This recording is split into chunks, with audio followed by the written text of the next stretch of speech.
Que por mayo era por mayo cuando hace la calor, cuando los trigos encañan y están los campos en flor, cuando canta la calandria y responde el ruiseñor. Que por mayo era por mayo cuando en 2023 grabábamos el primer capítulo de Economía Express. Y para celebrar este primer aniversario, hoy nos acompaña Adrià Morrón, quien en calidad de observador del Banco Central Europeo se verá las caras con el observador de la Reserva Federal de los Estados Unidos, nuestro querido Ricard Murillo-Gili.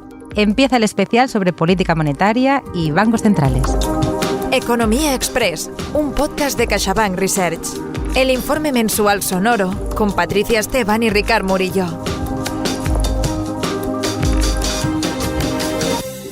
Que por mayo era por mayo cuando grabábamos el primer capítulo de Economía Express. Ricard, ¿qué te parece? ¿A qué no te acordabas? No me acordaba y me ha parecido impresionante esta introducción, Patricia. Un poco de romancero popular y bueno, que felicidades. Muchas gracias, igualmente. Muchas gracias. Hoy tenemos aquí a Adrià Morrón. Bienvenido, Adrià. Hola, Patricia. Felicidades a los dos. Muchísimas gracias. Y con el permiso de nuestro aniversario, la verdadera protagonista de este episodio es la batalla épica entre bancos centrales que habíamos prometido a nuestros oyentes el mes pasado. Ya sé que a vosotros, Ricard y Adrià, nos gusta hablar en estos términos bélicos de la FED y del BCE, pero a mí me hace ilusión imaginarme el diálogo de hoy como un duelo de titanes. A mi derecha, con 80 kilos de notas de prensa del Banco Central Europeo a sus espaldas, un instinto canino para detectar cómo reaccionarán los mercados a las sutilezas semánticas de Christine Lagarde, recién llegado a nuestro estudio en el Poblenou de Barcelona, Adrià Morrón, el oso de Tarragona, nuestro observador del BCE.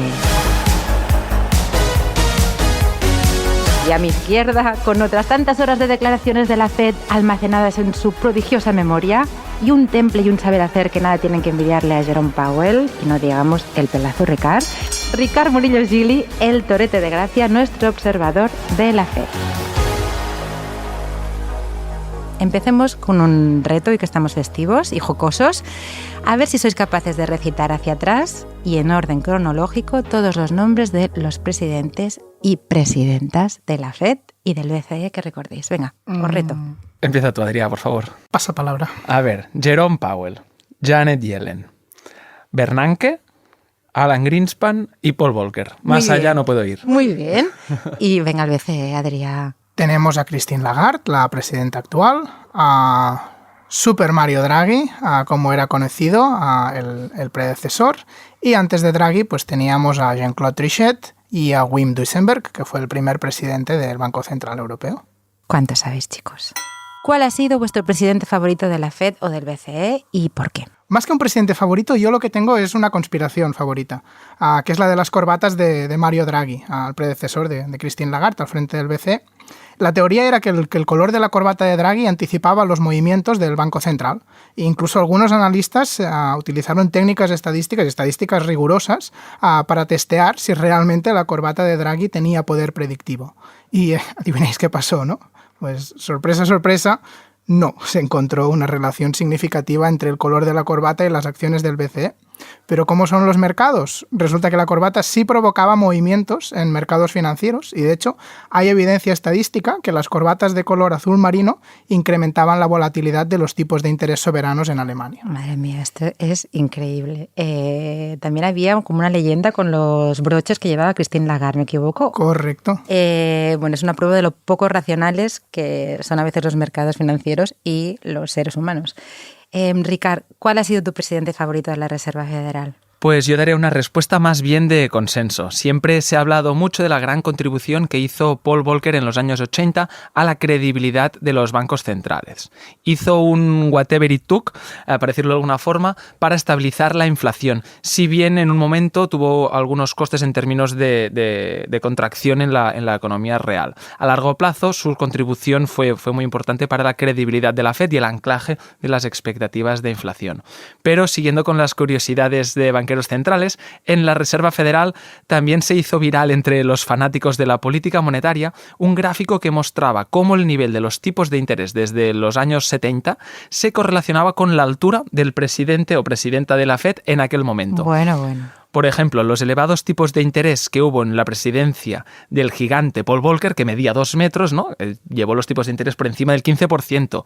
Luego vino Alan Greenspan con su 1,80 m de altura, ¿no? Rebajando un poco los tipos de interés. Luego vino Bernanke con su 1,75 m y luego los tipos al 0% con el 1,60 m de Janet Yellen y ahora con los más de 1,80 m de Jerome Powell, que los ha subido de nuevo a niveles bastante elevados. ¿Qué te parece esta, Patricia? Pues no sé, casualidad o no casualidad, no sé. Pero bueno, me parecen graciosísimas las anécdotas de estos banqueros centrales y una muestra más de que la política monetaria puede ser muy interesante. Contadme, ¿en qué se asemejan y en qué se diferencian el BCE y la FED? FED y BCE, como todos ya sabéis, son los bancos centrales de las dos mayores economías avanzadas del mundo y, por lo tanto, a través de los tipos de interés y de sus objetivos de inflación y empleo, pues afectan a las vidas de todos los ciudadanos estadounidenses y de la eurozona. Y ya entraremos en detalle, pero incluso más allá, ¿no? Porque FED y BCE determinan cuán caro es tener dólares y euros, y estas al final son las dos grandes divisas mundiales que se usan más allá de las fronteras de Estados Unidos y la eurozona. Evidentemente, el dólar y la FED son mucho más influyentes, y para dar una cifra, cerca de un 50% de las transacciones globales se realizan con dólares. Pero el euro tiene una cómoda segunda posición, un 20% de las transacciones mundiales. Y cuando vamos más allá, pues la tercera, cuarta, quinta divisas quedan mucho más lejos. Por ejemplo, la tercera es la libra esterlina, la cuarta es el yuan chino y estamos hablando ya de cuotas del 5%. Muy bien, aunque en parte ya habéis contestado a la pregunta, para los oyentes que no estén tan metidos en materia como vosotros, decidme por favor, ¿por qué es importante la política monetaria? Pues porque afecta directamente al bolsillo de todos nuestros oyentes. Como ha sido muy evidente estos años. Para luchar contra la mayor crisis inflacionista de los últimos 40-50 años en Europa, el BCE ha subido dramáticamente los tipos de interés. Y aunque evidentemente el BCE no fija los tipos de nuestras hipotecas o depósitos o de los créditos empresariales, sí que los termina influyendo muy significativamente. Y diría que en los últimos años lo hemos notado todos. Lo hemos notado con los intereses que pagamos por un préstamo, pero a futuro también lo vamos a notar de una manera más positiva y que igual no es tan evidente el vínculo con la política monetaria. Pero al fin y al cabo hay que tener en cuenta que el BCE sube los tipos con un objetivo, que es aplacar la inflación y volver a unos precios más estables. Y estos precios más estables los vamos a agradecer todos. O en otras palabras, al final tipos de interés y estabilidad de precio son dos caras de una misma moneda. Las sumidas de tipos son la cruz para muchos y son muy fáciles de identificar con el BCE y por lo tanto fácilmente el BCE se lleva la cruz en esta analogía, y quien se lleva la cara, que es vencer la inflación, pues es menos evidente. Y es algo parecido a aquella dicha de la victoria tiene 100 padres y la derrota es huérfana. Sí, señora, creo que es una cita de Napoleón. Eso dicen, sí. Eso dicen. Bueno, pues llevamos ya un tiempo con la atención puesta en la FED y en el BCE, pendientes de cuándo van a implementar el esperado giro de política monetaria, es decir, cuándo empezarán a bajar los tipos de interés.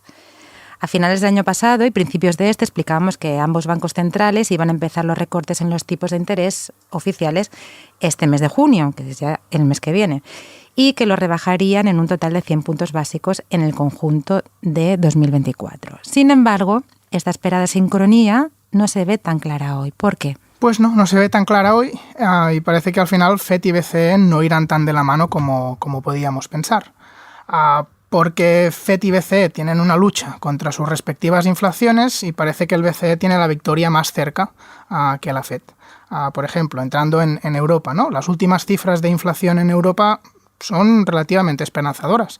En abril vimos una inflación del 2,4% y a efectos prácticos, y especialmente teniendo en cuenta toda la incertidumbre que rodea el cálculo de los indicadores económicos, pues un dato de inflación del 2,4% no es significativamente distinto del 2% que persigue el BCE.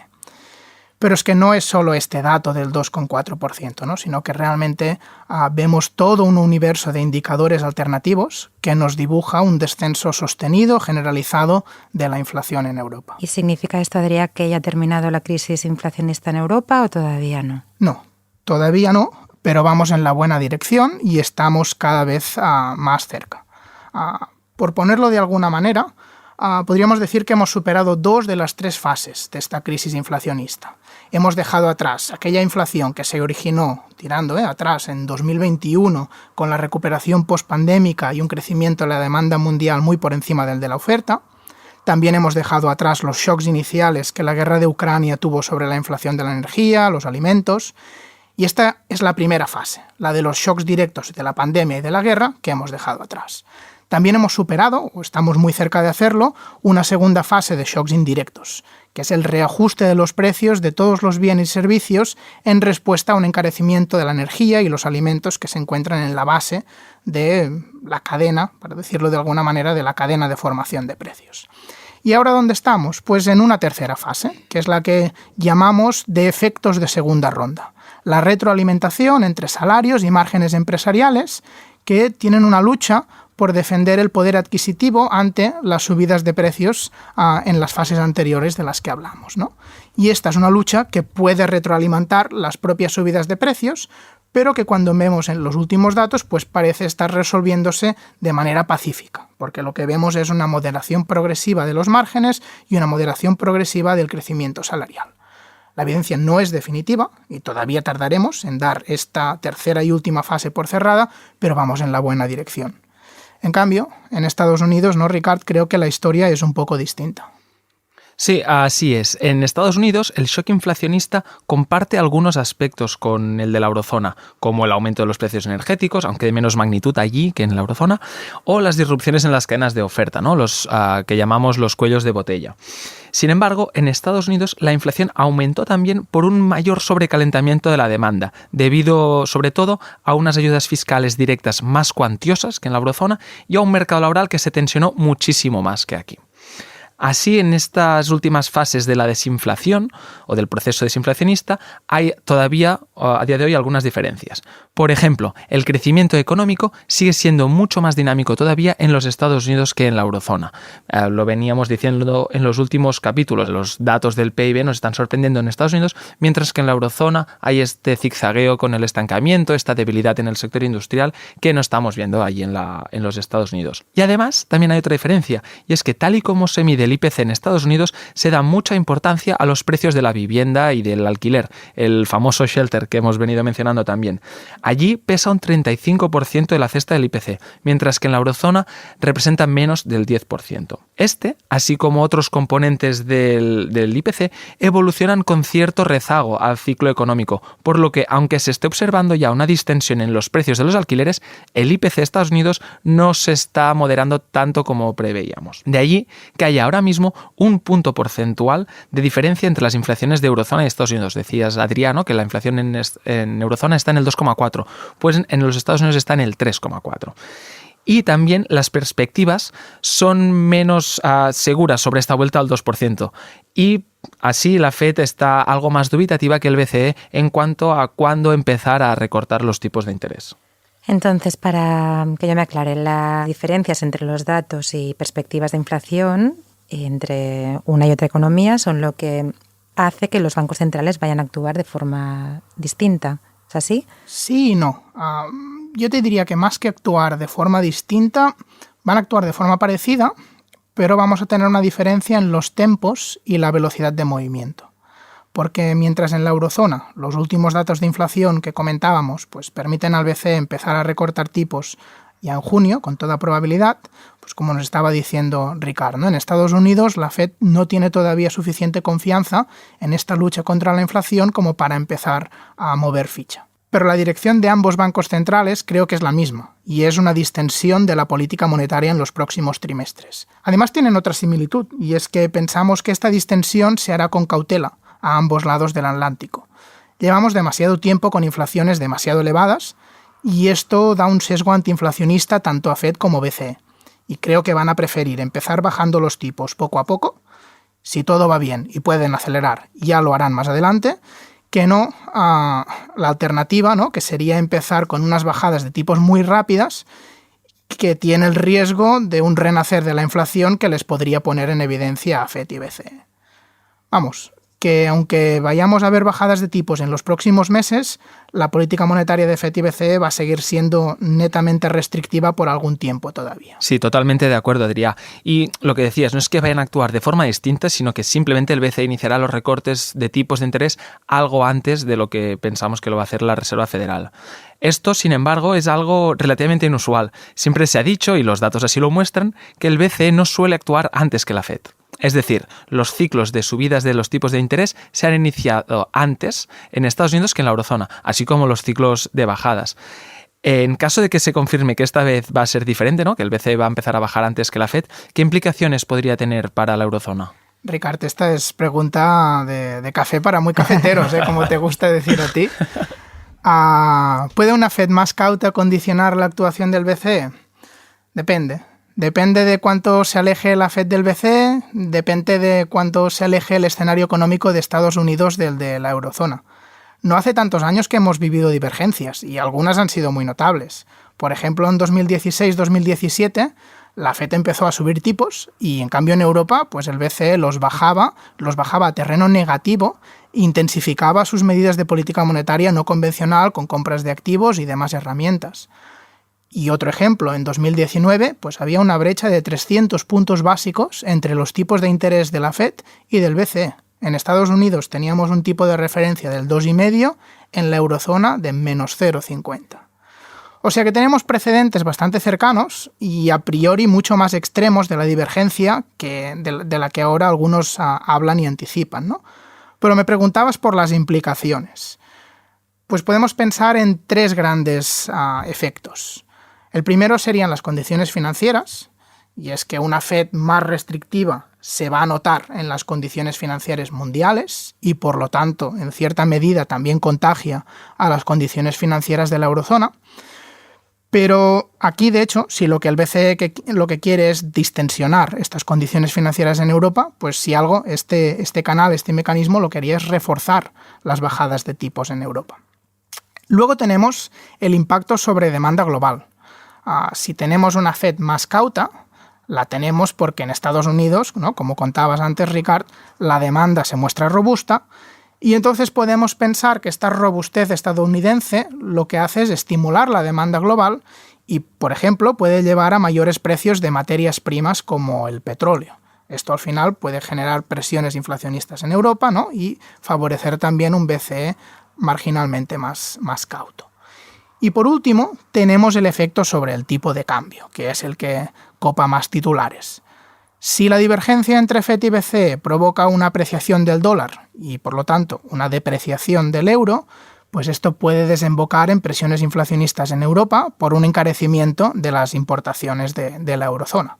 En principio, pero, las estimaciones que tenemos lo que nos dicen es que este efecto inflacionista del tipo de cambio debería ser pequeño. Es decir, para resumir, que en principio el BCE no debería tener miedo a la FED y puede ir bajando los tipos a su ritmo. Eso creemos, pero los datos nos lo dirán. Muy bien. Adrià, ¿te apetece quedarte un rato más para comentar las cifras del PIB del primer trimestre que se han publicado hace nada? Me parece perfecto. La política monetaria está en modo dependencia de los datos, así que os voy a escuchar atentamente con vuestra lectura de la economía. En CaixaBank Research, análisis mensual de la economía y los mercados financieros en España, Europa y Mundial. Encuentra todos los episodios en Spotify, iVoox, Apple Podcast y página web www.caixabankresearch.com. Como íbamos diciendo, ya conocemos los datos del PIB del primer trimestre para las principales economías. Ricard, cuéntanos cómo va el crecimiento económico. En su momento dijimos que 2024 sería un año que iría de menos a más. ¿Se están cumpliendo estos vaticinios? Pues para el caso de la economía española, no sé si será un año de menos a más, con el arranque brutal que hemos tenido en el crecimiento del PIB en el primer trimestre. Si va a ser realmente un año de menos a más, lo que resta del año estaremos hablando de una expansión económica muy dinámica. Vaya. En el primer trimestre el PIB creció un notable 0,7% intertrimestral, el mismo ritmo que el trimestre anterior, apoyado sobre todo en un buen comportamiento de la inversión, el sector exterior y en menor medida del consumo privado. Bueno, inversión, esto son buenas noticias. Recordemos que veníamos de unos trimestres de debilidad de la inversión y que es muy importante para una economía que la inversión y también la productividad, como hemos visto, sean dinámicas. Así es, Patricia. En el primer trimestre la inversión aumentó un 2,6% intertrimestral, tras haber caído, eso sí, un 1,6% en el trimestre anterior, en el cuarto trimestre de 2023. Sin embargo, el nivel de inversión se encuentra hoy todavía por debajo del nivel prepandemia. Donde la mejora con respecto al nivel prepandemia es mucho más notable es en el sector exterior.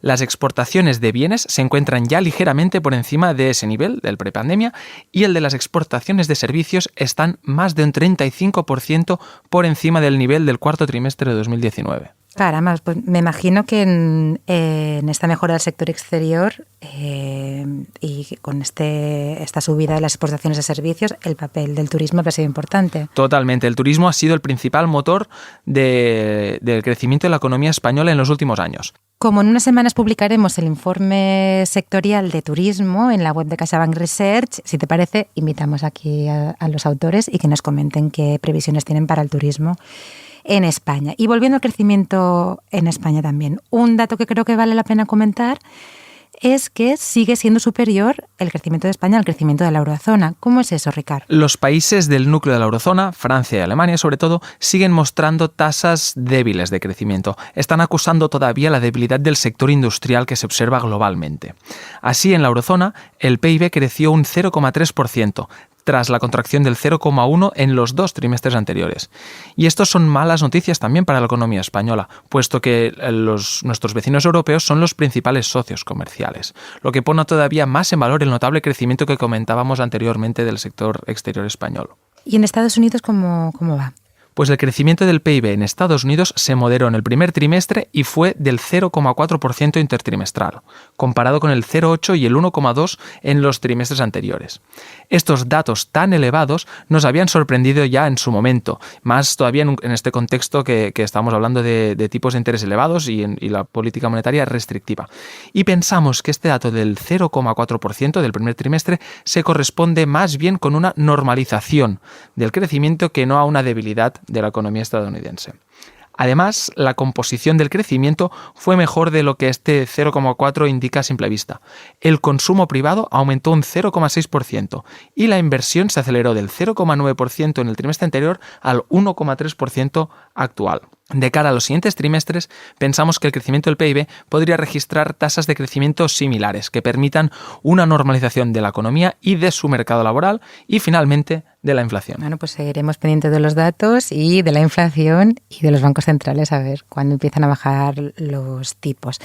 Pues muy bien, después de este repaso de la coyuntura económica y del interesantísimo cara a cara que hemos tenido hoy sobre política monetaria, damos fin al capítulo de mayo de Economía Express. Muchísimas gracias, Adrià, por haber venido hoy, compartir tu sabiduría y tus conocimientos con nosotros. Placer. Y como no, Ricard, muchísimas gracias a ti también. Por cierto, creo que tienes algo que comentar a nuestros oyentes. Sí, este es el último capítulo de Economía Express que yo voy a grabar porque cambio de departamento. Y nada, estoy seguro de que en adelante el podcast seguirá vivo, va a seguir muy dinámico, seguro que nuestros oyentes lo van a seguir escuchando. Quería agradecerte, Patricia, a todos estos capítulos que hemos grabado, porque nos lo hemos pasado muy bien. Y realmente ha sido una alegría poder venir a grabar estos capítulos contigo. A mí me está cayendo la lagrimita. Como lo oyen, a partir del mes que viene, Economía Express se queda huérfana del gran impulsor de este podcast, que es Ricard.